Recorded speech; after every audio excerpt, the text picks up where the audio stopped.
kaşların alıp canımı neyinin. Aşık olmuşam güzelim, düşüptür sene meylim. Sevgili yarım kaşların alıp canımı neyinin. Aşık olmuşam güzelim, düşüptür sene meylim. Ağzında kalın görüp heyranın olar.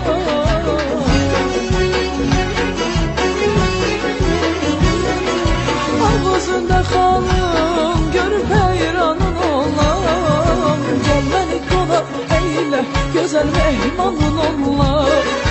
Gel beni konak eyle, yarım mehmanın olar.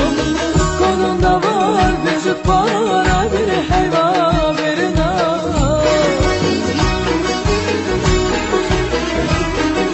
Kolunda var bir cüt para, bir heyva